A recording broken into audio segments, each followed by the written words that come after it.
ഹരേ കൃഷ്ണ. ഓം നമോ ഭഗവതേ വാസുദേവായ. ഓം നമോ ഭഗവതേ വാസുദേവായ. ഓം നമോ ഭഗവതേ വാസുദേവായ. ഓം അജ്ഞാനതിമിരാന്തസ്യ ജ്ഞാനാഞ്ജനശലാകയ ചക്ഷുരുന്മീലിതം യേന തസ്മൈ ശ്രീ ഗുരവേ നമഃ. നമോ വിഷ്ണുപാദായ കൃഷ്ണപ്രേഷ്ഠായ ഭൂതലേ ശ്രീമതേ ഭക്തിവേദാന്ത സ്വാമിനിതി നാമിനേ. നമസ്തേ സാരസ്വതേ ദേവേ ഗൗരവാണി പ്രചാരിണേ നിർവിശേഷ ശൂന്യവാദി പാശ്ചാത്യ ദേശധാരിണേ. ജയ ശ്രീ കൃഷ്ണ ചൈതന്യ പ്രഭു നിത്യാനന്ദ ശ്രീ അദ്വൈത ഗദാധര ശ്രീവാസാദി ഗൗരഭക്തവൃന്ദ. ഹരേ കൃഷ്ണ കൃഷ്ണ കൃഷ്ണ ഹരേ ഹരേ, ഹരേ രാമ രാമ രാമ ഹരേ ഹരേ. ഹരേ കൃഷ്ണ. ശ്രീ ശ്രീ രാധാ ഗോവിന്ദ ടെമ്പിൾ ഇസ്കോൺ മാംഗ്ലൂരിന്റെ ഈശോപനിഷത്ത് ക്ലാസ്സിലേക്ക് എല്ലാവർക്കും സ്വാഗതം. ഹരേ കൃഷ്ണ. എല്ലാവർക്കും പ്രണാമം. ഹരേ കൃഷ്ണ. മന്ത്രം 12 അല്ലേ നമ്മൾ പഠിക്കാനുള്ളത്? 12 അല്ല 13? 13 അല്ലേ? ഹരേ കൃഷ്ണ. അല്ലെ നമ്മളപ്പോ എന്താ കണ്ടത്? ഹരേ കൃഷ്ണ. 9ാമത്തെ മന്ത്രവും പറഞ്ഞോളൂ, 12ാമത്തെ മന്ത്രവും കമ്പയർ ചെയ്ത് പറഞ്ഞു പോകാം നമുക്ക്. ഹരേ കൃഷ്ണ.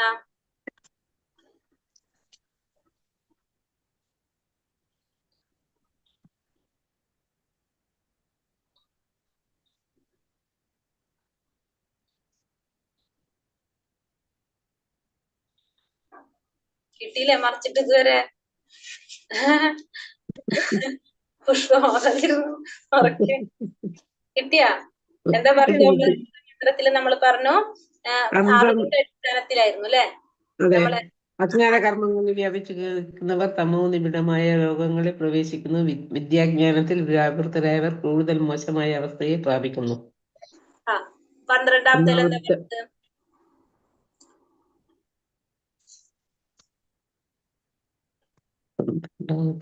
ദേവന്മാരെ ഉപാസിക്കുന്നവർ അജ്ഞതയുടെ ഇരുളടഞ്ഞ മേഖലകളിൽ എത്തിച്ചിരുന്നു. നിരാകാര നിരപേക്ഷതയെ ആരാധിക്കുന്നവർ അതിലും കനത്ത കൂരിരുട്ടിൽ പ്രവേശിക്കുന്നു. നീ പറഞ്ഞോ, ഇങ്ങോട്ട് നോക്കി പറഞ്ഞു എന്താന്നുള്ളത്. പറഞ്ഞോളൂ, ഇനി മനസ്സിലായില്ല ഇപ്പൊ എന്താന്നുള്ളത്. ഇപ്പൊ എന്താണ് 9, 10, 11 നമ്മൾ പറഞ്ഞ അറിവിന്റെ അടിസ്ഥാനത്തിലാണ് ഗ്രൂപ്പ് തിരിച്ചത്. അപ്പൊ ഇവിടെ വിദ്യ അവിദ്യ.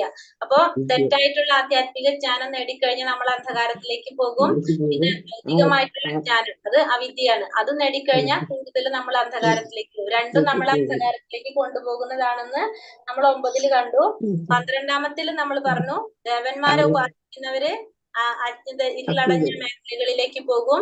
ഭഗവാന്റെ നിരാകാര നിരപേക്ഷത അല്ലെ, നിരാകാര നിരപേക്ഷത അല്ലെങ്കിൽ ബ്രഹ്മത്തെ ആരാധിക്കുന്നവര് അതിനേക്കാളും കൂടുതൽ ഇരുട്ടിലേക്ക് പോകുന്നു കണ്ടു. അപ്പൊ നമ്മൾ ഇന്നലത്തിൽ നമ്മൾ കണ്ടത് ഭഗവാന്റെ ബ്രഹ്മത്തെ ആരാധിക്കുന്നവര് എവിടേക്ക് പോകും? ഇരുട്ടിലേക്ക് പോകും, കൂടുതൽ ഇരുട്ടിലേക്ക് പോകും. ദേവന്മാരെ ആരാധിക്കുന്നവരാണെങ്കിൽ അവരും ഇരുട്ടിലേക്ക് പോകാണ്, ഇരുട്ടിലേക്ക് തന്നെയാണ് പോകുന്നതെന്നാണ് ഇന്നലത്തെ മന്ത്രത്തില് നമ്മൾ കണ്ടത്. ഹരേ കൃഷ്ണ. ഒരാൾ കൂടി പറയാമോ? അജ്ഞാനകർമ്മങ്ങളിൽ വ്യാപരിക്കുന്നവർ തമോനിബിഡങ്ങളായ ലോകങ്ങളിൽ പ്രവേശിക്കുന്നു. വിദ്യാജ്ഞാനത്തിൽ വ്യാപൃതരായവർ കൂടുതൽ മോശമായ അവസ്ഥയിലേക്ക് പോകും. ഇന്ന് 13ാമത്തെ 13 അല്ലേ ഇന്ന് എടുക്കേണ്ടത്? 13. ഓക്കെ ഓക്കെ, ഇന്ന് എടുക്കേണ്ടത് 13. ശരി ശരി, താങ്ക് യു. അപ്പൊ മനസ്സിലായി നമുക്ക്. അപ്പൊ ഇന്നലത്തെ തന്ത്രത്തിൽ നമ്മൾ കണ്ടത് ദേവന്മാരെ ഉപാസിക്കുന്നവര് അജ്ഞതയുടെ ഇരുളടഞ്ഞ മേഖലകളിൽ എത്തിച്ചേരും. നിരകാര നിരപേക്ഷതയെ ആരാധിക്കുന്നവർ അതിനേക്കാളും കൂടുതൽ കനത്ത ഇരുട്ടിലേക്ക് പോകുന്നുള്ളതാണ് കണ്ടത്. ഇവിടെ നമ്മൾ പറഞ്ഞിരിക്കുന്ന വേർഡ് എന്തായിരുന്നു? സംഭൂതി അസംഭൂതി അല്ല. സംഭൂതി എന്ന് വെച്ചാല് യഥാർത്ഥത്തിൽ സംഭൂതി എന്ന് വെച്ചാൽ ഭഗവാനാണ്. ഇവിടെ സംഭൂതി എന്ന് പറയുന്നത് എന്താണ്? ഭഗവാന്റെ ബ്രഹ്മസാക്ഷാത്കാരത്തെയാണ് പറയുന്നത് അല്ലെ? ബ്രഹ്മസാക്ഷാത്കാരത്തെയാണ് സംഭൂതി. അസംഭൂതി എന്ന് പറഞ്ഞാല് സ്വതന്ത്രമായിട്ട് നിലനിൽപ്പില്ലാത്തവരെയാണ്, അതായത് ദേവന്മാരെയാണ് അവിടെ അസംഭൂതി എന്ന് ഇവിടെ പറയുന്നത്. അതാണ് 12ാമത്തില് നമ്മൾ കണ്ടത്. ക്ലിയർ അല്ലേ എല്ലാവർക്കും അത്?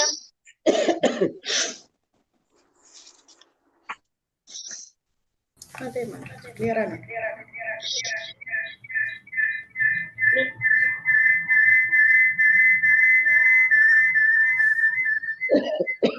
അസംഭൂതി എന്നുണ്ടോ മാതാജി? ഹരേ കൃഷ്ണ. സംഭൂതി അസംഭൂതി. സംഭൂതി അസംഭൂതി. ഹരേ കൃഷ്ണ. ഇനി അടുത്തത് ഓം നമോ ഭഗവതേ വാസുദേവായ. അന്യത് ഏവാഹു സംഭവാത് അന്യത് ആഹൂര സംഭവാത് ഇതി ശുശ്രൂമതീരാണാം യേനസ്തത് വിചക്ഷിരേ. അന്യത് ഏവാഹു സംഭവാത് അന്യത് ആഹൂര സംഭവാത് ഇതി ശുശ്രൂമതീരാണാം യേനസ്തത് വിചക്ഷിരേ. ഹരേ കൃഷ്ണ. ഈ മന്ത്രം ഒരാൾ വായിച്ചോളൂ. അതേപോലെ തന്നെ നമ്മള് ഏത് മന്ത്രമാണ് വരെ? 10ാമത്തെ മന്ത്രം വായിക്കാം. 10ാമത്തെ.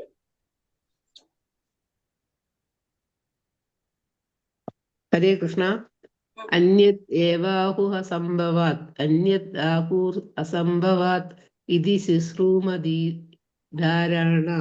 യേനസ്തത് വിവക്ഷിരേ. വിചക്ഷിരേ. വിചക്ഷിരേ. അത് താഴ്ന്നിട്ട് കാണുന്നില്ല. മനസ്സിലായത്. അന്യത് ഏവാഹുർ വിദ്യയാ ന്യത് ആഹുർ അവിദ്യയാ ഇതി ശുശ്രൂമധീരാണാം യേനസ്തത് വിചക്ഷിരേ. വിദ്യ അവിദ്യക്ക് പകരം നമ്മൾ കാണുന്നത് സംഭവാത് അസംഭവാത് അല്ലെ? 2 വേർഡുകള് സംഭവാത് അസംഭവാത് എന്ന് മാത്രം. ബാക്കിയെല്ലാം സെയിം തന്നെയാണ്. 10ാമത്തെ മന്ത്രത്തിലും 13ാമത്തെ മന്ത്രത്തിലും നോക്കിയാലും നമുക്ക് അറിയാൻ സാധിക്കും. വായിച്ചോളൂല്ലോ ഓരോരുത്തരായിട്ട്. ഹരേ കൃഷ്ണ മാതാജി. അന്യത് ഏവാഹു സംഭവാത് അന്യത് ആഹുർ അസംഭവാത് ഇതി ശുശ്രുമധീരാണാം യേനസ്തത് വിചക്ഷിരേ. അത് കാണുന്നില്ലേ? അതുകൊണ്ടാ വിചക്ഷിരേ എന്നല്ലേ? അതെ അതെ. വിചക്ഷിരേ. യേനസ്തത് വിചക്ഷിരേ. ഹരേ കൃഷ്ണ. അന്യത് ഏവാഹു സംഭവാത് അന്യത് ആഹുർ അസംഭവാത് ഇതി ശുശ്രൂമധീരാണാം യേനസ്തത് വിചക്ഷിരേ. ഹരേ കൃഷ്ണ. ഹരേ കൃഷ്ണ. അന്യത് ഏവാഹു സംഭവാത് അന്യത് ആഹുർ അസംഭവാത് ഇതി ശുശ്രുമധീരാണാം യേതസ്തത് വിചക്ഷിരേ. അസ്യത് ഏവാഹുർ വിദ്യയാ സ്വത് ആഹുർ അവിദ്യയാ ഇതി ശുശ്രുധീരാണാം യേനസ്തത് വിചക്ഷിരേ. ഹരേ കൃഷ്ണ. ഹരേ കൃഷ്ണ. അന്യത് ഏവാഹു സംഭവാത് അന്യത് ആഹുർ അസംഭവാത് ഇതി ശുശ്രൂമധീരാണാം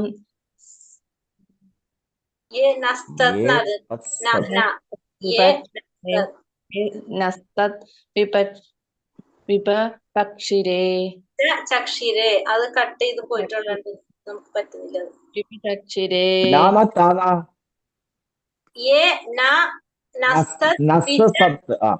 വിജചക്ഷിരേ. നസ് തത്ത്. ഹരേ കൃഷ്ണ. അന്യത് ഏവാഹു സംഭവാത് അന്യത് ആഹുർ അസംഭവാത് ഇതി ശുശ്രൂമധീരാണാം യേനസ്തത് വിചക്ഷിരേ. ഹരേ കൃഷ്ണ. ഹരേ കൃഷ്ണ. അന്യത് ഏവാഹു സംവാദ് അന്യത് ആഹുർ അസംഭവാത് ഇതി ശുശ്രുമധീരാണാം യേനസ്തത് വിചക്ഷിരേ. ഹരേ കൃഷ്ണ മാതാജി. ഹരേ കൃഷ്ണ മാതാജി. അന്യത് ഏവാഹു സംഭവാത് അന്യത് ആഹുർ അസംഭവാത് ഇതി ശുശ്രുമധീരാണാം യേനസ്തത് വിചക്ഷിരേ. അന്യത് ഏവാഹുർ വിദ്യയാ അന്യത് ആഹുർ അവിദ്യയാ ഇതി ശുശ്രുമധീരാണാം യേനസ്തത് വിചക്ഷിരേ. ഹരേ കൃഷ്ണ. കഴിഞ്ഞു. അപ്പോ അന്യത് ഏവാഹു സംഭവാത് അന്യത് ആഹൂര സംഭവാത് ഇതി ശുശ്രൂമധീരാണാം യേനസ്തത് വിചക്ഷിരേ. അപ്പോ ഇത് 13ാമത്തെ മന്ത്രം. 10ാമത്തെ മന്ത്രത്തിൽ നമ്മൾ എന്താ പഠിച്ചിട്ടുണ്ടായിരുന്നത്? നമ്മൾ അതിൽ പറഞ്ഞു 2 ഫലമായിട്ട് അല്ലെ? 10ാമത്തെ അല്ല വേണ്ടത്, അതെ. ജ്ഞാന സംസ്കാരത്തിൽ നിന്ന് ഒരു ഫലം ലഭിക്കും, അജ്ഞതയിൽ നിന്ന് വ്യത്യസ്തമായിട്ടുള്ള വ്യത്യസ്തമായൊരു ഫലം. അറിവ് കൊണ്ട്, വിദ്യ കൊണ്ട് നമുക്ക് കിട്ടുന്നത് ഒരു ഫലം, അവിദ്യ കൊണ്ട് നമുക്ക് വേറൊരു ഫലം കിട്ടുന്നത് നമുക്ക് എങ്ങനെ മനസ്സിലാക്കിയിട്ടുണ്ട്? ധീരന്മാരിൽ നിന്നും നമുക്ക് മനസ്സിലായിട്ടുണ്ട് അല്ലെ? ധീരന്മാരത് വ്യാഖ്യാനിച്ചിട്ടുണ്ട് എന്നുള്ളതാണ് നമ്മള് 10ാമത്തെ മന്ത്രത്തില് കണ്ടത്. ഇവിടെയും അത് തന്നെയാണ് പറയുന്നത്. നമ്മളിവിടെ ആരാധനയുടെ ബേസിലാണെന്ന് പറഞ്ഞപ്പോ ഭഗവാനെ ആരാധിക്കുന്നത് കൊണ്ട് ഒരു ഫലവും കിട്ടും, ഭഗവാനല്ലാത്തത് പരമോന്നതനല്ലാത്തതിനെ ആരാധിക്കുന്നത് കൊണ്ട് വേറൊരു ഫലവും കിട്ടുന്നാണ് ഈ മന്ത്രത്തിൽ പറയുന്നത്. അപ്പൊ ഇതും തമ്മിലുള്ള വ്യത്യാസം. മറ്റേത് നമ്മൾ പറഞ്ഞു വിദ്യ കൊണ്ട് ഒരു ഫലവും അവിദ്യ കൊണ്ട് വേറൊരു ഫലവും. ഇവിടെ ഭഗവാനെ ആരാധിക്കുന്നത് കൊണ്ടും ദേവന്മാരെ ആരാധിക്കുന്നത് രണ്ടും രണ്ട് ഫലം തന്നെയാണെന്ന് പറയണപ്പോ അത് നമുക്ക് മീനിങ് നോക്കിയിട്ട് പറയാം. അന്യത് വേറെ, ഏവ തീർച്ച, ആഹു പറഞ്ഞിരിക്കുന്നു, സംഭവാത് സകല കാരണനായ പ്രഭുവിനെ ആരാധിക്കുന്നത്. അന്യത് വേറെ, ആഹു പറയുന്നു, അസംഭവാത് പരമമല്ലാത്തതിനെ ആരാധിക്കുന്നത്. അപ്പൊ ഇവിടെ സംഭവാത് അസംഭവാത്, സംഭവാത് എന്ന് പറഞ്ഞു കഴിഞ്ഞാല് പരമദിവ്യോത്തമ പുരുഷൻ, അസംഭവാത് എന്ന് പറഞ്ഞു കഴിഞ്ഞാല് ദേവി ദേവന്മാര്, മറ്റുള്ള പരമമല്ലാത്തത്, അതായത് മറ്റുള്ള ദേവി ദേവന്മാരെയാണ് നമ്മളിവിടെ, ദേവന്മാരെയൊക്കെയാണ് അസംഭവാത് എന്ന് പറയുന്നത്. ഇതി ഇപ്രകാരം, ശുശ്രുമ കേട്ടിട്ടുണ്ട്, ധീരാണാം വിജ്ഞരായ ഉത്തമാധികാരികൾ, ഏവ അവർ, ന നമുക്ക്, തത് അത്, വിചചക്ഷിരെ വ്യക്തമായി വിവരിച്ചിരിക്കുന്നു. ഇവിടെയും ഇത് തന്നെ പറഞ്ഞു. അപ്പൊ സർവകാരണങ്ങൾക്കും ആദി കാരണമായതിനെ ആരാധിക്കുന്നത് കൊണ്ട് ഒരു തരത്തിലുള്ള ഫലവും, പരമോന്നതമല്ലാത്തതിനെ ആരാധിക്കുന്നത് കൊണ്ട് മറ്റൊരു തരത്തിലുള്ള ഫലവും ലഭിക്കുന്നുവെന്ന് ഉന്നതാധികാരികളുടെ വ്യക്തമായ വിവരണങ്ങളിൽ നിന്നും കേട്ടിട്ടുണ്ട്. അപ്പോ ഇവിടെ പറയുന്നത് എന്താണ്? സർവകാരണങ്ങൾക്കും കാരണനായിട്ടുള്ള ആ ഭഗവാനെ ആരാധിക്കുന്നത് കൊണ്ട് ഒരു തരത്തിലുള്ള ഫലം കിട്ടും, പരമോന്നതമല്ലാത്തതിനെ ആരാധിക്കുന്നത് കൊണ്ട് മറ്റൊരു തരത്തിലുള്ള ഫലം കിട്ടുമെന്നും നമുക്ക് എവിടെ നിന്ന് മനസ്സിലായിട്ടുണ്ട്? ധീരന്മാരിൽ നിന്നും നമ്മൾ കേട്ടിട്ടുണ്ട്. ധീരന്മാരെന്ന് പറഞ്ഞത് ഉത്തമാധികാരികൾ, ഉന്നതമായ അധികാരികളിൽ നിന്നും കേട്ടിട്ടുണ്ട് എന്നുള്ളതാണ് 13ാമത്തെ മന്ത്രത്തിൽ പറയുന്നത്. അപ്പോ പരമദിവ്യോത്തമ പുരുഷനായിട്ടുള്ള ഭഗവാനെ ആരാധിക്കുന്നത് കൊണ്ട് ഒരു ഫലം കിട്ടും, പരമദിവ്യോത്തമ പുരുഷൻ ഭഗവാനല്ലാത്ത, അതായത് മറ്റുള്ള ദേവന്മാരെ ആരാധിക്കുന്നത് കൊണ്ട്, പരമമല്ലാത്തതിനെ ആരാധിക്കുന്നത് കൊണ്ട്, അല്ലെങ്കിൽ മറ്റുള്ള ദേവന്മാരെ ആരാധിക്കുന്നത് കൊണ്ട് മറ്റൊരു തരത്തിലുള്ള ഫലം കിട്ടുമെന്നും നമുക്ക് എവിടെ നിന്ന് മനസ്സിലായിട്ടുണ്ട്? ഉത്തമാധികാരിയിൽ നിന്ന് അല്ലെങ്കിൽ ഉന്നതാധികാരികളിൽ നിന്ന് വ്യക്തമായിട്ട് വിവരണങ്ങളിൽ നിന്ന് നമുക്ക് കേട്ടിട്ടുണ്ട് എന്നുള്ളതാണ് 13ാമത്തെ മന്ത്രത്തിൽ നമ്മൾ കാണുന്നത്. ധീരൻ എന്ന് പറഞ്ഞാല് ഉത്തമാധികാരി. ഇവിടെ സംഭവാത് അസംഭവാത്, സംഭവാത് എന്ന് പറഞ്ഞാല് ഭഗവാനെയാണ് പറയുന്നത്, അസംഭവാത് എന്ന് പറയുന്നത് പരമമല്ലാത്തതിനെ ദേവന്മാരെ കുറിച്ചാണ് പറയുന്നത്. ഹരേ കൃഷ്ണ, മനസ്സിലായോ ഇത്? ഹരേ കൃഷ്ണ. ഹരേ കൃഷ്ണ. ക്ലിയർ ആണോ ഇത്? മനസ്സിലായി. അപ്പൊ അടുത്തത് പറയുന്നതാണ്, യഥാർത്ഥ ആചാര്യന്മാരിൽ നിന്നും ശ്രവിക്കാത്ത പക്ഷം ആത്മീയ ജ്ഞാനത്തിന്റെ ശരിയായ സൂത്രവിദ്യ അറിയില്ല. അപ്പൊ നമുക്ക് ശരിയായ ജ്ഞാനം നേടണമെങ്കിൽ നമുക്ക് എവിടെ നിന്നും കിട്ടണത്? യഥാർത്ഥ ആചാര്യന്മാരിൽ നിന്നും ആയിരിക്കണം നമ്മളത് മനസ്സിലാക്കേണ്ടത്. അല്ലാത്ത പക്ഷം ആ ജ്ഞാനത്തിന്റെ ശരിയായിട്ടുള്ള സൂത്രവിദ്യ മനസ്സിലാക്കാനായിട്ട് നമുക്ക് സാധിക്കില്ല. എപ്പോഴും ജ്ഞാനം നേടേണ്ടത് എവിടെ നിന്നാണ്? യഥാർത്ഥത്തിലുള്ള ഉറവിടത്തിൽ നിന്നായിരിക്കണം നമ്മള് ആ ഒരു ജ്ഞാനം നേടേണ്ടത്. അല്ലാതെ നമുക്ക് ഒരിക്കലും ആ ശരിയായിട്ടുള്ള അറിവ് കിട്ടാനായിട്ടുള്ള സാധിക്കില്ല എന്നാ പറയുന്നത്. സൂത്രവിദ്യ അറിയാനായിട്ട് സാധിക്കില്ല. ഭഗവത്ഗീത 9:25 പിതൃക്കളെ ആരാധിക്കുന്നവർ പിതൃക്കളുടെ ലോകത്തിൽ എത്തുമെന്ന് പറഞ്ഞിട്ടുണ്ട്. അതുപോലെ ഇവിടെ തന്നെ കഴിയാൻ പദ്ധതികൾ ആസൂത്രണം ചെയ്യുന്ന സമഗ്ര ഭൗതികവാദികൾ ഈ ലോകത്ത് തന്നെ ശേഷിക്കുന്നു. അപ്പൊ ഭഗവത്ഗീതയിൽ പറയുന്നുണ്ട് അല്ലെ, ഭഗവാൻ ആരാധിക്കുന്നവര് ഭഗവാന്റെ ലോകത്ത് പോകും, പിതൃക്കളെ ആരാധിക്കുന്നവര് പിതൃലോകത്ത് പോകും, ദേവന്മാരെ ആരാധിക്കുന്നവർ അവരുടെ ലോകത്ത് പോകും, ഭൂതപ്രേത പിശാചികളെ ആരാധിക്കുന്നവർ അവരുടെ ലോകത്ത് പോകുന്ന ഒക്കെ ഭഗവത്ഗീതയിൽ പറഞ്ഞിട്ടുണ്ട്. അപ്പൊ ഭഗവാനെ ആരാധിക്കുന്നവര് ഭഗവാന്റെ അടുത്തേക്ക് പോകും. ഇവിടെ തന്നെ കഴിയാനായിട്ട് പദ്ധതികൾ ആസൂത്രണം ചെയ്യുന്നവരെന്താണ്? ഈ ലോകത്തിൽ തന്നെ ശേഷിക്കും. അവര് വീണ്ടും ഈ ഭൗതിക ലോകത്തിൽ തന്നെ വരും, ഇവിടെ തന്നെ ശേഷിക്കുമെന്നാണ് ഭഗവത്ഗീതയിൽ പറഞ്ഞിരിക്കുന്നതാണത്. മറ്റാരെയും ആരാധിക്കാതെ സർവകാരണനായ ശ്രീകൃഷ്ണ ഭഗവാനെ മാത്രം ആരാധിക്കുന്ന ഭക്തന്മാർ ആധ്യാത്മിക നഭോമണ്ഡലങ്ങളിൽ അദ്ദേഹത്തെ പ്രാപിക്കുന്നു. അപ്പോ വേറെ ഒന്നിനെയും ആരാധിക്കാതെ ഭഗവാനെ ആരാധിക്കുന്നവരെന്താണ് ചെയ്യുന്നത്? ഭഗവാന്റെ ലോകത്തിലേക്ക് പോകും. അവര് ആധ്യാത്മികമായിട്ടുള്ള ഭഗവാന്റെ ലോകത്തിലേക്ക് പോകുമെന്ന് പറയാണ്. അപ്പൊ ഭഗവാനെയാണ് ആരാധിക്കുന്നതെങ്കിൽ ഭഗവാന്റെ ലോകത്തിലേക്ക് പോകും. അപ്പൊ ഇവിടെ സർവകാരണകാരനായിട്ടുള്ള ശ്രീകൃഷ്ണ ഭഗവാനെ മാത്രം ആരാധിക്കുന്ന ഭക്തന്മാര് ആധ്യാത്മിക നഭോമണ്ഡലങ്ങളിൽ അദ്ദേഹത്തെ പ്രാപിക്കുന്നു പറയും. അപ്പൊ പലതരത്തിലുള്ള ആരാധന കൊണ്ട് വ്യത്യസ്ത ഫലമായിട്ടുള്ള ഫലം നേടുന്ന നമ്മളോട് ഈ ഈശോപനിഷത്തില് പ്രസ്താവിക്കുകയാണ് ചെയ്യുന്നത്. അപ്പൊ ഓരോരുത്തരെ ആരാധിക്കുന്നത് കൊണ്ടും ഓരോ തരത്തിലുള്ള ഫലമാണ് നമുക്ക് കിട്ടുന്നത് എന്നുള്ളത് നമുക്ക് ഇതിലൂടെ മനസ്സിലാക്കി തരാണ്. അതായത് നമ്മള് എന്താ പറയുന്ന, നാം പരമപുരുഷനെ ആരാധിക്കുന്ന പക്ഷം ഭഗവാന്റെ അനശ്വരമായിട്ടുള്ള ഭഗവാന്റെ ധാമത്തിലേക്ക് പോകും. സൂര്യദേവനെ ആരാധിച്ച സൂര്യലോകത്ത് പോകും. ചന്ദ്രദേവനെ ആരാധിച്ച ചന്ദ്രന്റെ ലോകത്ത് പോകും. അങ്ങനെ നമ്മൾ ഏത് ദേവന്മാരെയാണ് ആരാധിക്കുന്നത് അവരുടെ ലോകത്തിലേക്കാണ് നമുക്ക് പോകാനായിട്ട് സാധിക്കുന്നത്. അംഗീകൃത ശിഷ്യ പരമ്പരയിൽപ്പെട്ട വിശ്വാസിനായ ആത്മീയ ഗുരുവിൽ നിന്ന് ജ്ഞാനം ലഭിക്കാത്ത പക്ഷം ഒരാൾക്ക് ജ്ഞാനം യഥാരൂപം ലഭിക്കുകയില്ല. ഇപ്പോ നമ്മള് ആധികാരികമായിട്ടില്ല വിശ്വാസിനായ ഒരു ആത്മീയ ഗുരുവിൽ നിന്നായിരിക്കണം നമ്മൾ എന്ത് നേടേണ്ടത്? ഈ ജ്ഞാനം നേടാനായിട്ട് ശ്രമിക്കേണ്ടത്, ഭഗവാനെ കുറിച്ച് അറിയാനായിട്ട് ശ്രമിക്കേണ്ടത്. അല്ലാത്ത പക്ഷമായ അറിവ് എന്തല്ല, അതിന്റെ യഥാർത്ഥ രൂപത്തിൽ നമുക്ക് മനസ്സിലാക്കാൻ സാധിക്കണമെന്നില്ല. അപ്പൊ അംഗീകൃതമായിട്ടുള്ള ഗുരുശിഷ്യ പരമ്പരയിൽപ്പെട്ട വിശ്വാസിനായിട്ടുള്ള ഒരു ആത്മീയ ഗുരുവിൽ നിന്നായിരിക്കണം നമ്മൾ ആ ഒരു ജ്ഞാനം നേടാനായിട്ട് ആരംഭിക്കണം. നമ്മൾ ശരിക്കും ആ ഒരു ശിഷ്യ പരമ്പരയ്ക്ക് വളരെ പ്രാധാന്യം കൊടുക്കുന്നവരാണ് അല്ലെ. നമുക്ക് ഭഗവാൻ ആർക്കാണ് പറഞ്ഞു കൊടുത്ത്? ഫസ്റ്റ് ബ്രഹ്മാവിന്, നാരദ മഹർഷിക്ക്, അതിനുശേഷം വ്യാസമഹർഷിയിലൂടെ പിന്നെ അവരുടെ ശിഷ്യന്മാരിലൂടെ കൂടെയാണ് നമുക്ക് അറിഞ്ഞു കിട്ടിയത് ഇതൊക്കെ. അപ്പൊ നമ്മൾ ആ ശിഷ്യ പരമ്പരയ്ക്ക് വളരെയധികം പ്രാധാന്യം കൊടുക്കുന്നുണ്ട്. അങ്ങനെ ആ ഒരു പരമ്പരയിലൂടെ കിട്ടുന്ന ഒരു ജ്ഞാനത്തിനാണ് എന്ത് പറയണത്? യഥാർത്ഥത്തില് നമുക്ക് നമ്മളെ ഒരു ജ്ഞാനത്തിലേക്ക് ശരിയായ രീതിയിൽ നമുക്കത് കിട്ടിയെന്ന് പറയാനായിട്ട് സാധിക്കുന്നത്. അല്ലാത്ത പക്ഷമായ ഒരു ജ്ഞാനം നമുക്ക് യഥാരൂപത്തിൽ കിട്ടിയതെന്ന് പറയാനായിട്ട് സാധിക്കില്ല. അത് ശരിയായൊരു അറിവ് ആകണമെന്നില്ല. കാരണം ആ ശിഷ്യ പരമ്പരയിലൂടെ വന്ന ആ ഗുരുവിൽ നിന്നായിരിക്കണം നമ്മൾ എപ്പോഴും ഈ ഒരു ജ്ഞാനം നേടാനായിട്ട് ശ്രമിക്കേണ്ടത്. ഭഗവത്ഗീത 4:2 ഭഗവാൻ കൃഷ്ണൻ അർജുനനോട് പറയുന്നുണ്ട്. എന്താണ് പറയുന്നത്?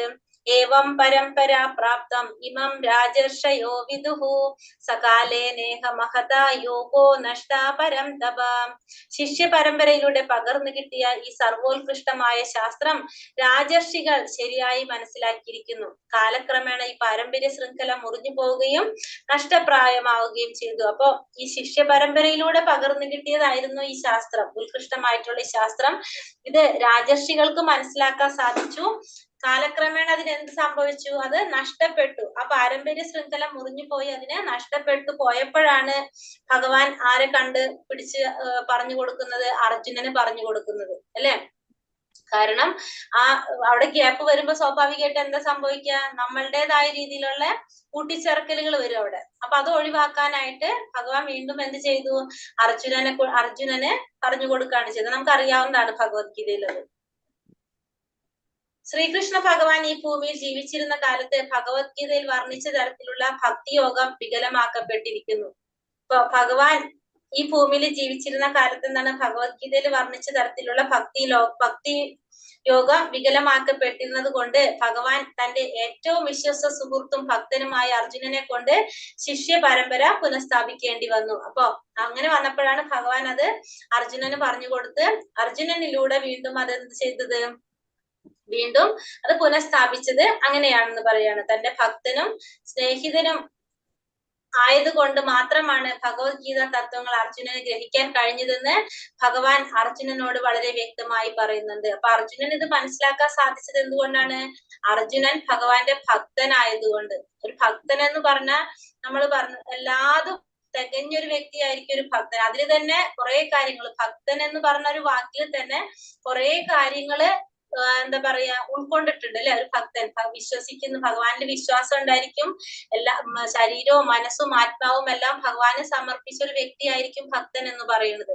ഒരു ഭക്തൻ എന്ന് പറഞ്ഞാൽ തന്നെ അതിലെല്ലാതും അടങ്ങിയിട്ടുണ്ട്.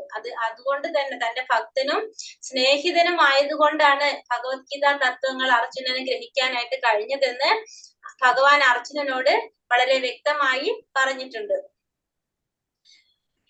മറ്റൊരു തരത്തിൽ പറഞ്ഞാൽ എന്താണ്, ഭഗവാന്റെ ഭക്തനും സ്നേഹിതനും ആയതുകൊണ്ട് മാത്രമാണ് ഭഗവത്ഗീത തത്വങ്ങൾ അർജുനന് ഗ്രഹിക്കാൻ കഴിഞ്ഞതെന്ന് ഭഗവാൻ അർജുനനോട് വ്യക്തമായി പറഞ്ഞിട്ടുണ്ട്. അതന്നെ അല്ലെ. ഇന്നത്തെ കാലത്ത് ഭഗവത്ഗീതയ്ക്ക് നിരവധി വിവർത്തകരും വ്യാഖ്യാതാക്കളും ഉണ്ട്. അവർ ഗീതയുടെ പേരിൽ സകലവിധ അസംബന്ധങ്ങൾ ഉന്നയിക്കുന്നു. അത്തരം വ്യാഖ്യാതാക്കൾ ശ്രീകൃഷ്ണനിലോ അവിടുത്തെ അനശ്വരധാമത്തിലോ വിശ്വസിക്കുന്നില്ല. അപ്പോ നമുക്കറിയാം ഇഷ്ടത്തിന് വ്യാഖ്യാനങ്ങൾ വന്നിട്ടുള്ളതാണ് എന്ത്, ഭഗവത്ഗീതയ്ക്ക്. ഏറ്റവും കൂടുതൽ വ്യാഖ്യാനങ്ങൾ ഭഗവത്ഗീതയ്ക്കാണെന്ന് വന്നിട്ടുള്ളത്. അത് പക്ഷെ അതിൽ എന്താ സംഭവിക്കുന്നത്, ആ ഭഗവത്ഗീതയുടെ പേരില് സകല വിധത്തിലുള്ള അസംബന്ധങ്ങളും അതില് ഉണ്ടാകാം. അപ്പൊ അത്തരത്തിലുള്ളവര് ഭഗവാനിലോ ഭഗവാന്റെ അനശ്വരധാമത്തിലോ വിശ്വസിക്കുന്നവരായിരിക്കണമെന്നില്ല. അവർക്ക് സാമ്പത്തികമായിട്ടുള്ള പുരോഗതിക്ക് വേണ്ടിയിട്ട്, അതല്ലെങ്കിൽ ജനങ്ങളെ തെറ്റിദ്ധരിപ്പിക്കാനൊക്കെ വേണ്ടിയിട്ടായിരിക്കും ഇതൊക്കെ ചെയ്യുന്നുണ്ടാകുന്നത്. അത്തരത്തിലുള്ള കുറെ വ്യാഖ്യാനങ്ങള്, അതായത് ഭൗതികവാദിയും പിന്നെ നമുക്ക് പറയാം ഒരു വൈഷ്ണവനെ നമുക്ക് എടുക്കാം. ഒരു വൈഷ്ണവ ഭക്തൻ എന്താണ് പറഞ്ഞത്, ഇത്തരത്തിലുള്ള വ്യാഖ്യാനങ്ങൾ ചെയ്യുമ്പോൾ സ്വാഭാവികമായിട്ടും ഭഗവാനെ ഒരു ഭക്തിയുടെ ഒരു ലെവലിലായിരിക്കും ആ ഭക്തൻ എഴുതുന്നത് എല്ലാ കാര്യങ്ങളും. പക്ഷെ ഒരു ഭൗതികവാദി ആണെങ്കിലോ അയാളുടെ കാഴ്ചപ്പാടും ഭക്തന്റെ കാഴ്ചപ്പാടും എപ്പോഴും വ്യത്യാസം ഉണ്ടാവും. അപ്പൊ അതനുസരിച്ച് ആ വ്യാഖ്യാനത്തിലും വ്യത്യാസം വരുന്നാണ് പറയുന്നത്. മറ്റെല്ലാ ആരാധനാ രീതികളും ഉപേക്ഷിച്ച് അദ്ദേഹത്തെ മാത്രം ശരണം പ്രാപിക്കാനായിട്ട് ഭഗവാൻ 18-ാം അധ്യായത്തിൽ 66-ാമത്തെ ശ്ലോകത്തിൽ പറയുന്നുണ്ട് അല്ലെ. സർവധർമാൻ പരിത്യജ്യ മാമേകം ശരണം വ്രജ എന്ന് പറയുന്നത്. അതായത് മറ്റുള്ള എല്ലാതും ഉപേക്ഷിച്ച് ഭഗവാൻ എന്താ പറയുന്നത്, ഭഗവാനെ മാത്രം ശരണം പ്രാപിക്കാനായിട്ടാണ് ഭഗവാൻ ഉപദേശിക്കുന്നത്. നമുക്കറിയാം ഭഗവാന്റെ ലീല ഏതാണ്, ദാമോദർ ലീലയല്ലോ. അതെ, ദാമോദർ ലീലയിൽ തന്നെ അല്ലെ. ഭഗവാൻ യശോദാമ്മ ഭഗവാന് വേണ്ടിയിട്ട് പാല് അടുപ്പത്ത് വെച്ചിട്ട് അത് തിളച്ചു എന്ന് കണ്ടപ്പോ ഭഗവാൻ ഒന്ന് താഴ്ത്ത് ഇരുത്തിയിട്ട് ആ പാല് ഇറക്കി വെക്കാനായിട്ട് പോയപ്പോ ഭഗവാൻ എന്താ തോന്നിയത്, തന്നെ ശ്രദ്ധിക്കുന്നില്ല എന്നുള്ള ഒരു ദേഷ്യത്തിനാണ് തൈര് കൊടൊക്കെ ഉടയ്ക്കുന്നത് അല്ലെ. ഭഗവാന്റെ ലീലയാണത്. അപ്പോ ഭഗവാൻ എപ്പോഴും എന്താണ്, ഭഗവാനെ മാത്രം ശരണം പ്രാപിക്കാനായിട്ട് ഭഗവാൻ പറയുന്നത്. അതായത് ഭഗവാനാണ് എല്ലാത്തിന്റെ നിയന്താവ്, പരമഭോക്താവ് ഭഗവാനാണെന്ന്, ഭഗവാനാണ് പരമദിവ്യോത്തമ പുരുഷനെന്ന് ഭഗവാൻ സ്വയം തന്നെ നമുക്ക് പറഞ്ഞു തരുന്നുണ്ട്. അപ്പൊ എന്നെയാണ് നിങ്ങൾ ശരണം പ്രാപിക്കേണ്ടതെന്ന് ഭഗവാൻ ഭഗവത്ഗീതയിലൂടെ നമുക്ക് മനസ്സിലാക്കി തരുന്നുണ്ട്. ഭഗവാനെ ആരാധിക്കാത്തവർ എല്ലാ പാതകളും ഒരേ ലക്ഷ്യത്തിലെത്തിക്കുമെന്ന തെറ്റായ ധാരണയാൽ യഥാർത്ഥ പാതയിൽ നിന്നും വഴിതെറ്റിക്കപ്പെടുന്നു. അപ്പൊ ചിലവർ പറയാറുണ്ട് അല്ലെ, ഏത് വഴി കൂടെ പോയാലും നമുക്ക് എവിടേക്ക് എത്താം, ഭഗവാനിലേക്ക് എത്താനായിട്ട് സാധിക്കുന്നു. പക്ഷെ ഭഗവാൻ എന്താ പറയുന്നത്, ഭഗവാൻ ആരാധിക്കാത്തവര് എല്ലാ പാതകളും ഒരേ ലക്ഷ്യത്തിലേക്ക് എത്തുമെന്ന് തെറ്റായ ധാരണയിൽ എന്ത് ചെയ്യും, യഥാർത്ഥ പാതയിൽ നിന്ന് വഴിതെറ്റി പോവാണ് ചെയ്യുന്നത്.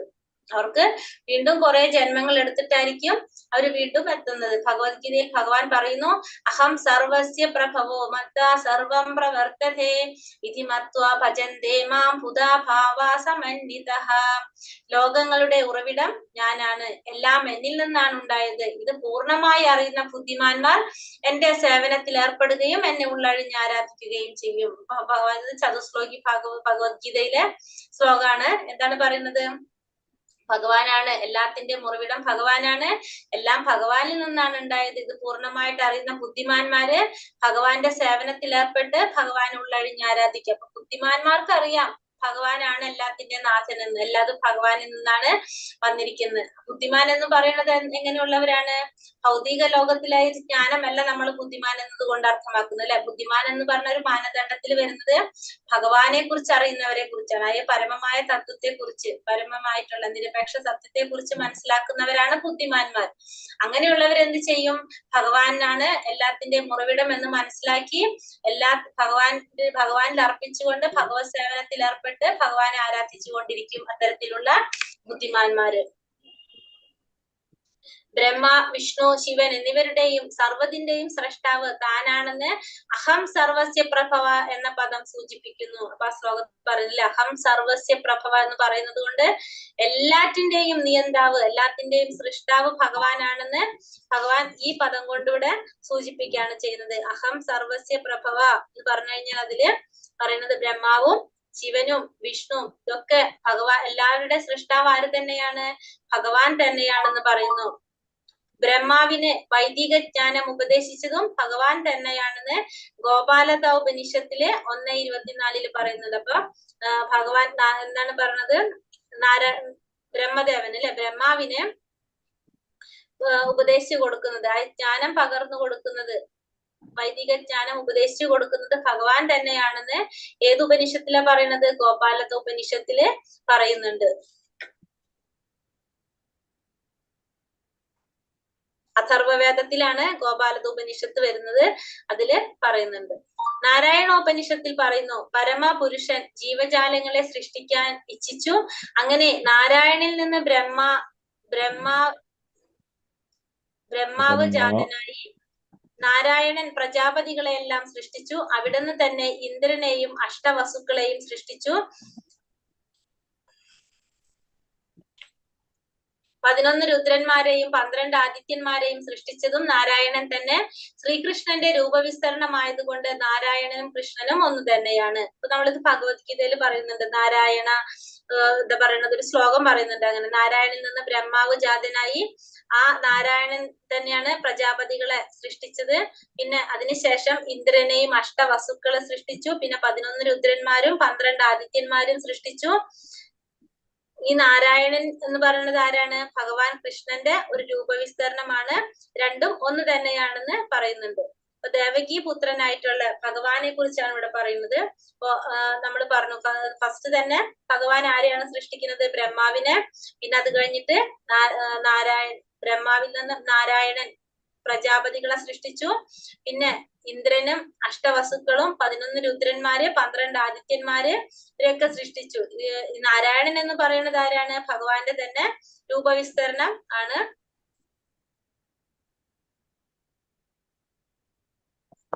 പതിനൊന്ന് രുദ്രന്മാരെയും 12 ആദിത്യന്മാരെയും സൃഷ്ടിച്ചു നാരായണൻ. ശ്രീകൃഷ്ണന്റെ രൂപവിസ്തരണം ആയതുകൊണ്ട് നാരായണനും കൃഷ്ണനും ഒന്ന് തന്നെയാണെന്ന് പറയാണ്. ദേവകി പുത്രനായ ശ്രീകൃഷ്ണനാണ് പരമദിവ്യോത്തമ പുരുഷൻ എന്നും ഇതേ ഉപനിഷത്ത് പ്രസ്താവിക്കുന്നു. അപ്പോ പരമദിവ്യോത്തമ പുരുഷൻ എന്ന് പറഞ്ഞു കഴിഞ്ഞാൽ അത് ആരാണെന്നും കൂടി പറയുന്നുണ്ട്.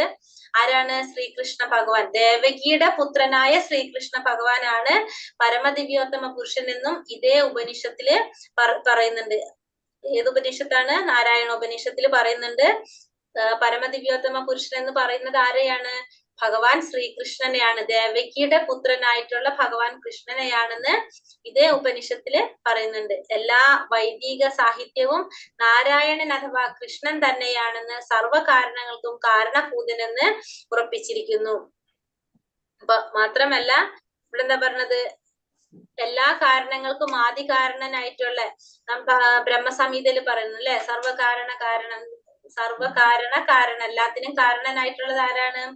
ഭഗവാൻ തന്നെയാണ്. ഈശ്വര പരമകൃഷ്ണ സച്ചിദാനന്ദ വിഗ്രഹ അനാദിരാദിർ ഗോവിന്ദ സർവകാരണ കാരണം എന്നാ പറയുന്നത്. എല്ലാ കാരണങ്ങൾക്കും ആദി കാരണവും ആനന്ദദായകനുമായ ഗോവിന്ദൻ അഥവാ കൃഷ്ണനാണ് പരമദിവ്യോത്തമ പുരുഷൻ എന്ന് ബ്രഹ്മസംഹിതയിലും പറയുന്നുണ്ട്.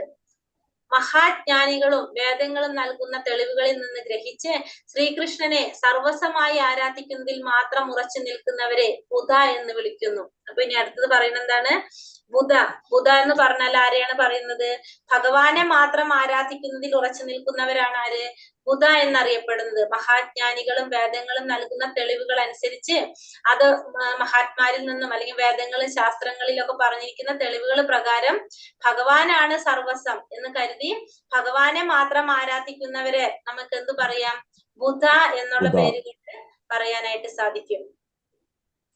വിശ്വാസികളല്ലാത്തവരെ മൂഢന്മാരെന്ന് ഭഗവത്ഗീത 9:11 വിവരിക്കുന്നു. മൂഢന്മാർ പരമപുരുഷനെ നിന്ദിക്കുന്നു, കാരണം അവർക്ക് ആചാര്യന്മാരിൽ നിന്നുള്ള പൂർണ്ണമായ ജ്ഞാനം ലഭിച്ചിട്ടില്ല. അപ്പൊ മൂഢന്മാര്, ഭഗവാനെ ആരാധിക്കാത്തവര്, ഭഗവാനെ നിന്ദിക്കുന്നവരെ നമുക്ക് എന്തെന്ന് പറയാം? മൂഢന്മാരെന്ന് ഭഗവത്ഗീത പ്രകാരം പറയും. കാരണം അവർക്ക് എന്ത് കിട്ടിയിട്ടില്ല? ശരിയായൊരു ജ്ഞാനം ലഭിച്ചിട്ടില്ല. അവര് അജ്ഞാനികളായതുകൊണ്ട് അവർ ഭഗവാനെ ആരാധിക്കുന്നില്ല, ഭഗവാനെ നിന്ദിക്കുന്നു.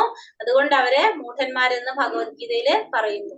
ഭഗവത്ഗീത ശ്രവിക്കുന്നതിന് മുമ്പ് അർജുനൻ ഭൗതിക നീർച്ചുഴിയിൽപ്പെട്ട് കുടുംബം, സമൂഹം, വർഗം എന്നിവയോടുള്ള അടുപ്പത്താൽ അസ്വസ്ഥനായിരുന്നു. അപ്പോ ഭഗവത്ഗീത ശ്രവിക്കുന്നതിന് മുന്നേ, കേൾക്കുന്നതിന് മുന്നുള്ള അർജുനന്റെ അവസ്ഥ എന്തായിരുന്നു?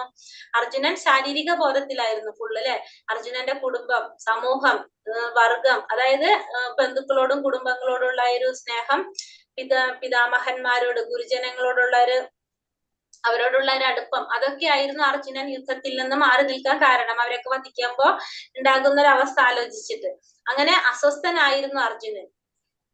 വൈദിക വിജ്ഞാനമായ ഭഗവത്ഗീത ശ്രവിച്ച് ബുധനായി തീർന്നപ്പോൾ സ്വന്തം തീരുമാനം മാറ്റുകയും കുരുക്ഷേത്ര യുദ്ധം സജ്ജീകരിച്ച കൃഷ്ണന്റെ ആരാധകനായി തീരുകയും ചെയ്തു. ബന്ധുക്കൾ എന്ന് വിളിക്കപ്പെടുന്നവരുമായി യുദ്ധം ചെയ്താണ് അർജുനൻ ഭഗവാനെ ആരാധിച്ചത്. അപ്പൊ അർജുനൻ എപ്പോഴാണോ ബുധനായി തീർന്നത്, ഭഗവാനാണ് സർവസ്വവും, ഭഗവാനെ മാത്രം ആരാധിക്കുന്ന ഒരു അവസ്ഥയിലേക്ക് എത്തി, ഭഗവാൻ പറയുന്നത് മനസ്സിലാക്കിയപ്പോൾ അർജുനൻ ആരായിട്ട് മാറി? ബുധനായിട്ട് തീർന്നു. അങ്ങനെ തന്റെ സ്വന്തം തീരുമാനം മാറ്റി യുദ്ധത്തിന് തയ്യാറാകാണ് ചെയ്യുന്നത് ഇവിടെ അർജുനൻ. അപ്പൊ അർജുനൻ ഭഗവാനെ ആരാധിച്ചത് ഏത് രീതിയിലാണ്? യുദ്ധം ചെയ്തുകൊണ്ടാണ് ആരാധിച്ചത്. അപ്പൊ പല രീതിയിലും നമുക്ക് ഭഗവാനെ ആരാധിക്കാനായിട്ട് സാധിക്കും. അപ്പൊ ബന്ധുക്കൾ എന്ന് വിളിക്കപ്പെടുന്നവരുമായിട്ട് യുദ്ധം ചെയ്തിട്ടാണ്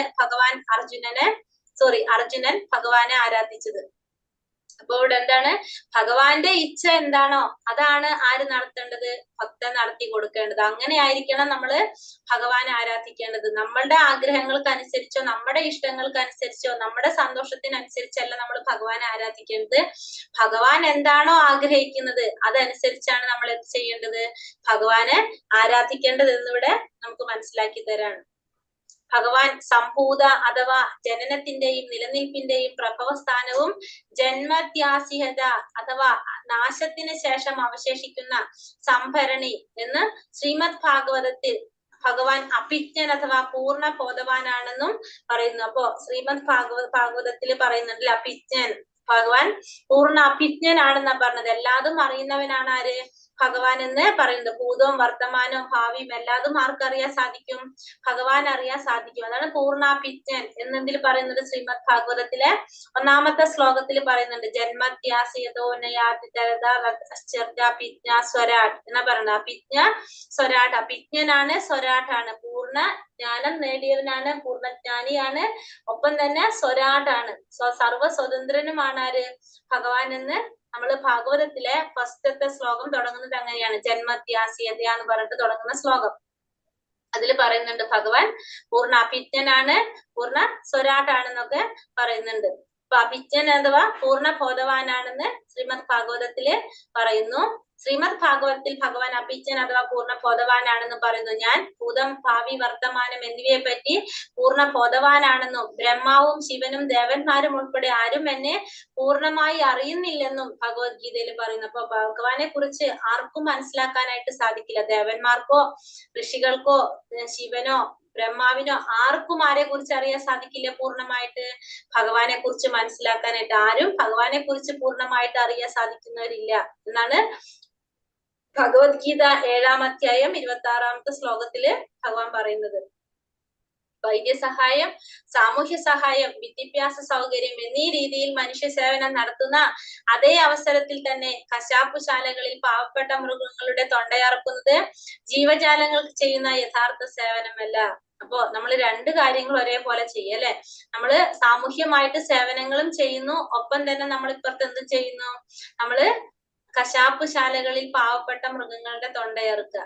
ഇത് രണ്ടും ചെയ്തു കഴിഞ്ഞാൽ എന്തെല്ലാം പറഞ്ഞത്? യഥാർത്ഥ സേവനമല്ല. ഇവിടെ നമ്മൾ എന്താ ചെയ്യുന്ന? വൈദ്യസഹായം, സാമൂഹ്യ സേവനങ്ങള്, പിന്നെന്താണ് വിദ്യാഭ്യാസ സൗകര്യങ്ങൾ, അങ്ങനെ പലതരത്തിലുള്ള മാനുഷികമായിട്ടുള്ള സേവനങ്ങൾ നടത്തുന്നുണ്ട്. ഒപ്പം തന്നെ നമ്മൾ എന്ത് ചെയ്യുന്നുണ്ട്? നമ്മളുടെ പോലത്തുള്ള ജീവാത്മാക്കളുടെ ആ ജീവാത്മാക്കളെ നമ്മൾ കൊല്ലുന്നുണ്ട്. അപ്പൊ അങ്ങനെയാണെങ്കിൽ അതെന്തല്ല, യഥാർത്ഥത്തിലുള്ള സേവനമല്ല ചെയ്യുന്നതെന്ന് നമുക്ക് മനസ്സിലാക്കാം. ഇതൊക്കെ ഈശോപനിഷത്ത് താക്കീത് ചെയ്യുന്ന കാര്യങ്ങളാണ്.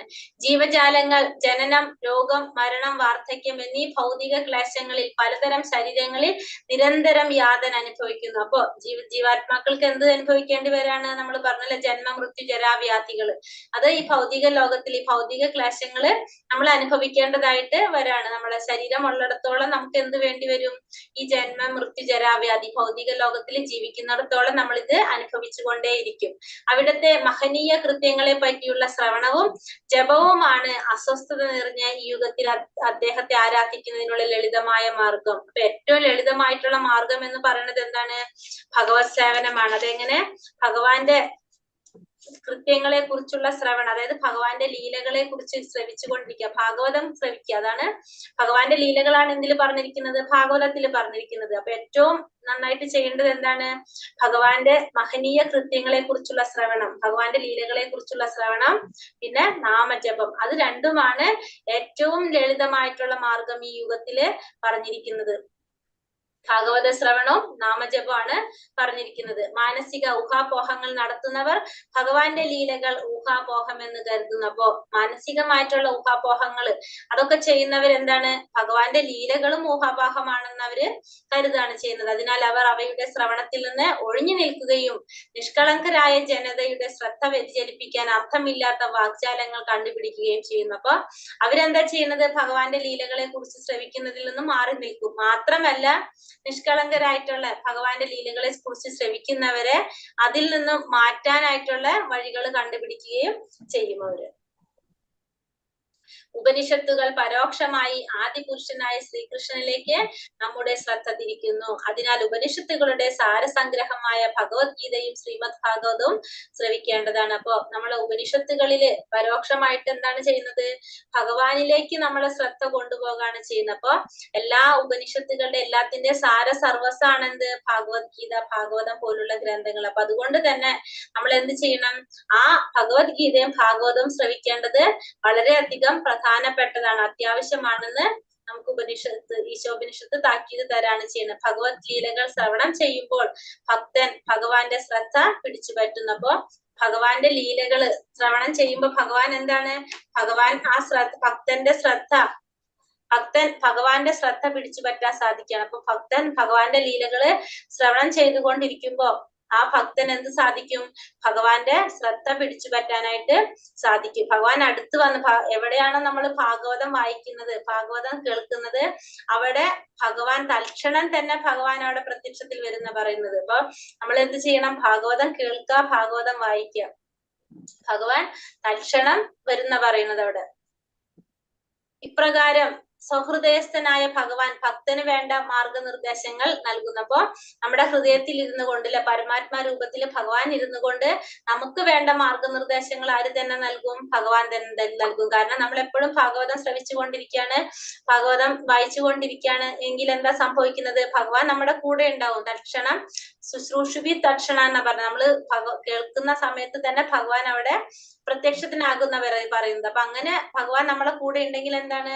നമുക്ക് വേണ്ട നിർദ്ദേശങ്ങൾ ആര് തന്നെ നൽകും? ഭഗവാൻ തന്നെ നൽകും.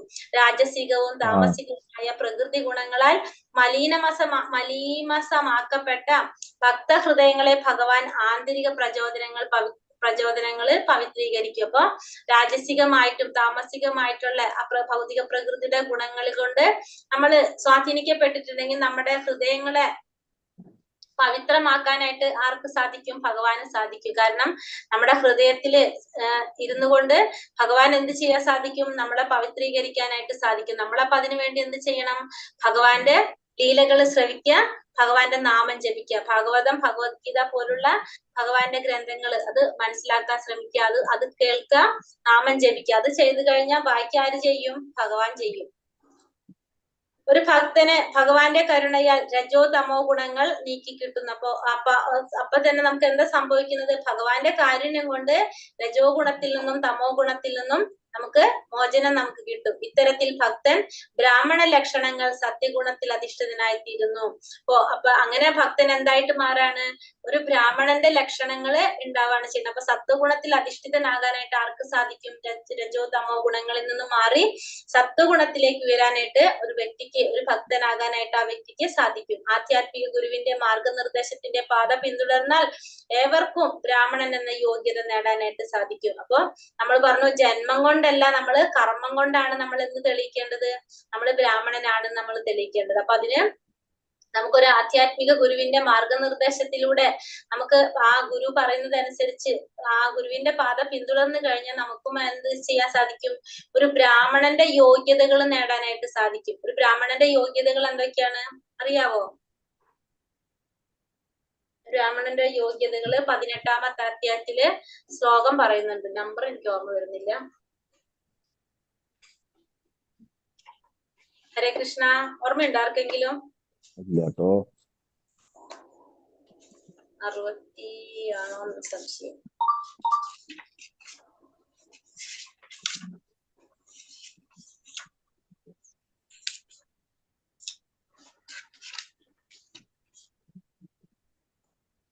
ലാസ്റ്റിലാണ് വരുന്നത്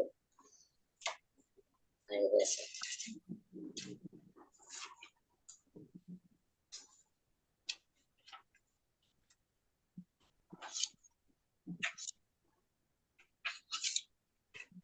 അത് 66-ാമത്തെ ശ്ലോകമാണോ മാതാജി? 66 അല്ല.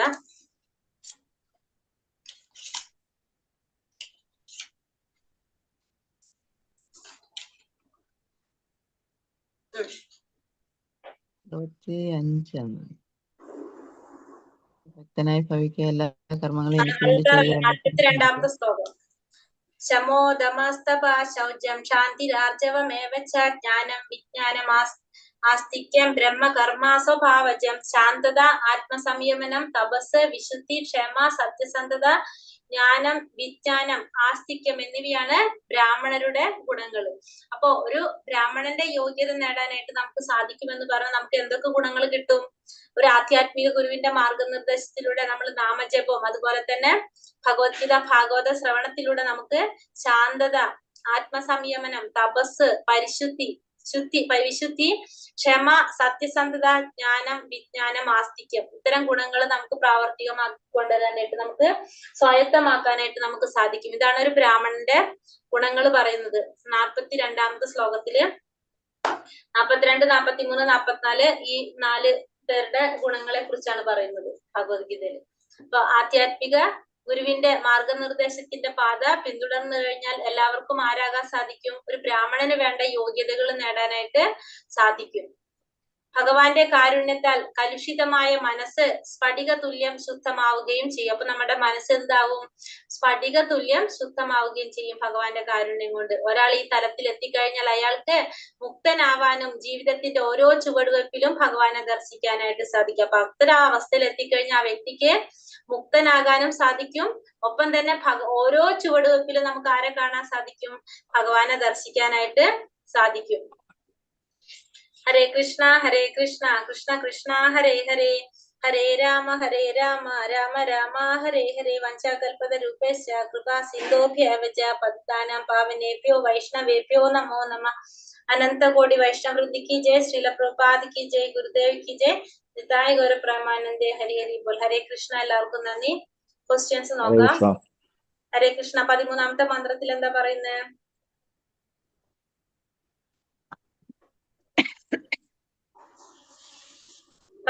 ഈ മന്ത്രത്തിൽ എന്താ പറയുന്നത്?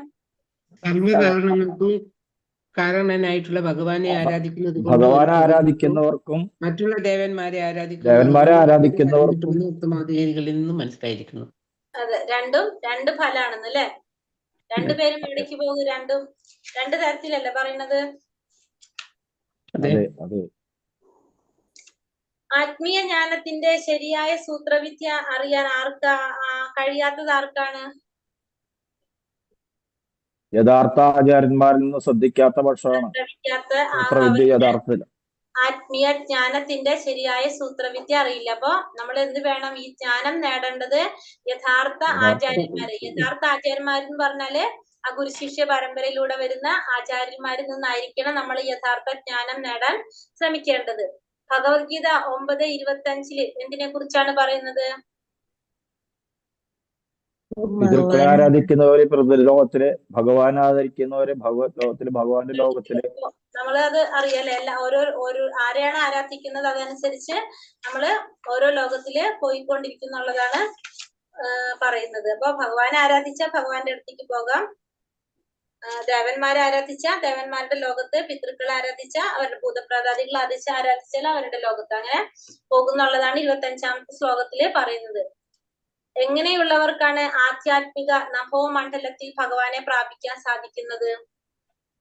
ഭഗവാനെ മാത്രം ഭഗവാനെ മാത്രം ആരാധിക്കുന്നവർക്ക്, ഭഗവാനെ വേറെ ആരെ ആരാധിക്കാതെ ഭഗവാനെ മാത്രം ആരാധിക്കുന്നവർക്കാണ് ആധ്യാത്മികമായിട്ടുള്ള നഭോമണ്ഡലത്തില് അദ്ദേഹത്തെ പ്രാപിക്കാനായിട്ട് സാധിക്കുന്നത്. ഭഗവാൻ 18:66 ശ്ലോകത്തില് 18ാം അധ്യായത്തിൽ എന്താ ഉപദേശിക്കുന്നത്? മറ്റുള്ള എല്ലാം 18:66 സർവധർമാൻ പരിത്യജ മാമേകം ശരണം വ്രജ, അല്ലെ? എല്ലാം ഉപേക്ഷിച്ച് ഭഗവാനെ മാത്രം ശരണം പ്രാപിക്കാനായിട്ട്. എന്തുകൊണ്ടാണ് ഭഗവാനെ ആരാധിക്കപ്പെട്ടവർ യഥാർത്ഥ പാതയിൽ നിന്നും വഴിതെറ്റിക്കപ്പെടുന്നത്? ഞാൻ എഴുതിയിട്ടില്ല. എന്തുകൊണ്ടാണ് ഭഗവാനെ ആരാധിക്കപ്പെട്ടവർ യഥാർത്ഥ പാതയിൽ നിന്നും വഴിതെറ്റിപ്പെടുന്നത്? എല്ലാ പാതകളും ഒരേ സ്ഥലത്ത് തന്നെ ഭഗവാനിൽ തന്നെ എത്തിച്ചേരുമെന്നുള്ള വിശ്വാസം. ഭഗവാനെ ആരാധിക്കാത്തവരായിരിക്കില്ല അവിടെ ക്വസ്റ്റ്യൻ. എല്ലാ പാതകളിലും ഭഗവാനിലേക്ക് തന്നെ എത്തിച്ചേരുമെന്നുള്ള വിശ്വാസമാണ് വഴിതെറ്റിക്കുന്നത്. അപ്പൊ എന്തുകൊണ്ടാണ് ഭഗവാനെ ആരാധിക്കാത്തവർ എന്നായിരിക്കും അവിടെ ഭഗവാനെ ആരാധിക്കാത്തവർ തെറ്റായ ധാരണയിലാണ് യഥാർത്ഥ പാതയിൽ നിന്ന് വഴിതെറ്റിക്കപ്പെടുന്നത്. ഭഗവാൻ ആരാധിക്കുന്നവരല്ലേ? ഭഗവാനെ ആരാധിക്കാത്തവര് എല്ലാ പാതകളും ഒരേ പാതയാണെന്ന് തെറ്റിദ്ധരിച്ച് അവരെന്ത് ചെയ്യും? യഥാർത്ഥ പാതയിൽ നിന്ന് വഴിതെറ്റിക്കപ്പെടും. ആ ക്വസ്റ്റ്യനിൽ ചെറിയൊരു മിസ്റ്റേക്ക് ഉണ്ട്, അതാണ് ഞാൻ പറഞ്ഞത്. എഴുതുമ്പോ അത് വന്നു പോണതാ. അഹം സർവസ്യ പ്രഭ എന്ന പദം സൂചിപ്പിക്കുന്നത് എന്താണ്? സർവവും ഉത്ഭവിച്ചിരിക്കുന്നത് ഭഗവാനിൽ നിന്നാണ്. അഹം സർവസ്യ പ്രഭ എന്ന് പറഞ്ഞു കഴിഞ്ഞാൽ എല്ലാം എന്നിൽ നിന്നാണ് ഉത്ഭവിക്കുന്നത്. ശിവനും വിഷ്ണുവും ബ്രഹ്മാവും എല്ലാം സൃഷ്ടാവ് ഞാൻ തന്നെയാണ്. സൃഷ്ടാവ് ഭഗവാൻ തന്നെയാണെന്ന് പറയുന്നു. ബ്രഹ്മ വിഷ്ണു ശിവൻ എല്ലാതും ഭഗവാനിന്റെ, എല്ലാത്തിന്റെ സൃഷ്ടാവ് ആരാണ്? ഭഗവാൻ തന്നെയാണെന്നാണ് അഹം സർവസ്യ പ്രഭവ എന്ന പദം കൊണ്ട് അർത്ഥമാക്കുന്നത്. അഥർവവേദത്തിലെ ഗോപാലതോപനിഷത്തിൽ എന്താണ് പറയുന്നത്? ബ്രഹ്മാവിന് ജ്ഞാനം പകർന്നു കൊടുത്തത് ആരാണ്? ഭഗവാനാണെന്ന് ഗോപാലതോപനിഷത്തില്, അഥർവവേദത്തിലെ ഗോപാലതോപനിഷത്തില് പറയുന്നുണ്ട്. ബ്രഹ്മാവിന് ആ വൈദിക ജ്ഞാനം ഉപദേശിച്ചു കൊടുത്തത് ഭഗവാൻ കൃഷ്ണനാണെന്ന്. നാരായണ ഉപനിഷത്തിൽ വ്യക്തമാക്കുന്നത് എന്താണ്? നാരായണ ഉപനിഷത്തിൽ പറയുന്നതാണ് ഭഗവാൻ എന്നാണ് ജീവജാലങ്ങളെ സൃഷ്ടിച്ചു.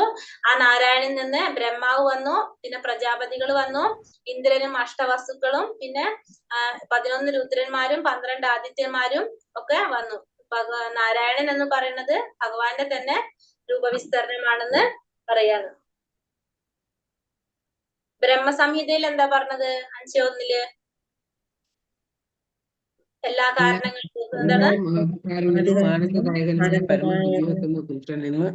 എല്ലാ കാരണങ്ങൾക്കും ആദികാരണവും ആനന്ദദായകനുമായിട്ടുള്ള ഗോവിന്ദൻ അഥവാ കൃഷ്ണനാണ് പരമദിവ്യോത്തമ പുരുഷൻ. പരമകൃഷ്ണ സച്ചിദാനന്ദ വിഗ്രഹ അനാദിരാതിർ ഗോവിന്ദ സർവകാരണ കാരണം. അതാണ് ബ്രഹ്മസംഹിതയില് പറയുന്നത്. ബുധ എന്നറിയപ്പെടുന്നവരാരാണ്?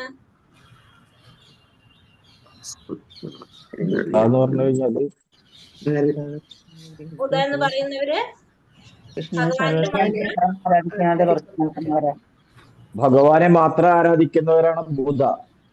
ഭഗവാനെ മാത്രം ആരാധിക്കുന്നവരാണ് ബുധ എന്ന് അറിയപ്പെടുന്നത്, വിളിക്കുന്നത്, അവരെയാണ് വിളിക്കുന്നത്. ഭഗവാനിൽ വിശ്വാസമില്ലാത്തവരെ മൂഢന്മാരെന്ന് വിളിക്കാൻ കാരണം എന്താണ്? അവര് പൂർണ്ണമായ ജ്ഞാനം അവർക്ക് ലഭിച്ചിട്ടില്ല. ഒരു നല്ല ആചാര്യനിൽ നിന്ന് പൂർണ്ണമായ ജ്ഞാനം അവർക്ക് ലഭിക്കാത്തത് കൊണ്ട് അവര് മൂഢന്മാർ എന്ന് പറയുന്നു. പറയാണ് അവര് മൂഢന്മാര്, അജ്ഞരാണ്, അവര് അജ്ഞാനികളാണ്, മൂഢന്മാരാണ്. ആചാര്യന്മാരിൽ നിന്ന് യഥാർത്ഥത്തിലുള്ള ജ്ഞാനം അവർക്ക് നേടാൻ കഴിഞ്ഞിട്ടില്ല. കുരുക്ഷേത്ര യുദ്ധത്തിൽ അർജുനൻ ഭഗവാനെ എങ്ങനെയാണ് ആരാധിച്ചത്?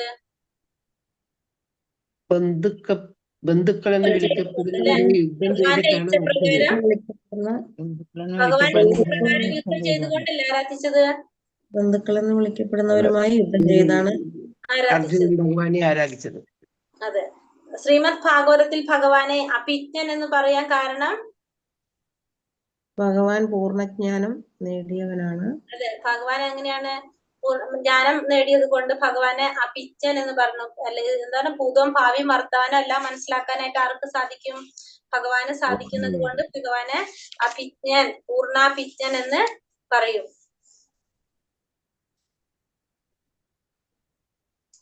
ഭഗവത്ഗീത 7:26 എന്താണ് പറയുന്നത്?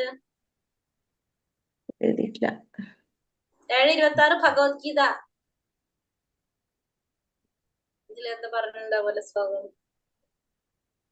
7:26 എന്താണ്? ഭഗവാനെ ആർക്കും മനസ്സിലാക്കാനായിട്ട് സാധിക്കില്ല എന്നല്ല പറയുന്നത്. വേദന്മാരുൾപ്പെടെ ആരും തന്നെ പൂർണ്ണമായി അറിയുന്നില്ലെന്നും മനസ്സിലാക്കാനായിട്ട് സാധിക്കില്ല എന്ന്. ദേവന്മാർക്കോ ബ്രഹ്മാവിനോ ശിവൻ ആർക്കും എന്ത് ചെയ്യാൻ സാധിക്കില്ല, ആർക്കും പൂർണ്ണമായിട്ട് ഭഗവാനെ അറിയാൻ കഴിയില്ല എന്നുള്ളതാണ് ഭഗവത്ഗീത 7:26 ശ്ലോകത്തില് പറയുന്നത്. ജീവജാലങ്ങൾ പലതരം ശരീരങ്ങൾ അനുഭവിക്കുന്ന യാതനകൾ ഏതൊക്കെയാണത്? അറിയാവുന്നല്ലത് ഏതാണ്? മരണം. ഈ കലിയുഗത്തിൽ ഭഗവാനെ ആരാധിക്കാനുള്ള ലളിതമായ മാർഗം എന്താണ്? നാമജപം. നാമജപം. പിന്നെ എന്താണ്? ഭഗവാന്റെ നാമജപം. ശ്രവണവും നാമജപവും. ലീലാശ്രവണം എന്ന് വെച്ചാല് ഭാഗവത ശ്രവണാണ് നമ്മൾ പറയുന്നത് അല്ലെ. ഭഗവാന്റെ കൃത്യങ്ങളെ പറ്റിയുള്ള ശ്രവണം എന്ന് പറയുന്നത് ഏതിലാ പറഞ്ഞിരിക്കുന്നത്? ഭാഗവതത്തില്. നാമജപമാണ് ഈ യുഗത്തില് ഭഗവാനെ ആരാധിക്കാനുള്ള ഏറ്റവും ലളിതമായ മാർഗം. എന്തുകൊണ്ടാണ് ഭഗവത്ഗീതയും ഭാഗവതവും ശ്രവിക്കണമെന്ന് പറയാൻ കാരണം? ഭഗവാനെ തിരിച്ചു കൊണ്ടുവരാൻ, ഭഗവാനിലേക്ക് നമ്മുടെ ശ്രദ്ധ തിരിച്ചു കൊണ്ടുവരാൻ. ഉപനിഷത്തുകളുടെ സാരസംഗ്രഹമാണ് എന്ത്? ഭഗവത്ഗീതയും ഭാഗവതവും. ഇത് നമ്മൾ എന്തിലേക്കാണ് കൊണ്ടുപോകുന്നത്? ഭഗവാനിലേക്കാണ് കൊണ്ടുപോകുന്നത്. നമ്മളെ ശ്രദ്ധ ഭഗവാനിലേക്കാണ് അത് കൊണ്ടുപോകുന്നത്. അതുകൊണ്ട് തന്നെ നമ്മൾ എന്ത് വേണം? ഭഗവത്ഗീതയും ഭാഗവതവും ശ്രവിക്കണം. കാരണം ഉപനിഷത്തുകള് എന്തിലേക്കാണ് നമ്മളെ കൊണ്ടുപോകുന്നത്?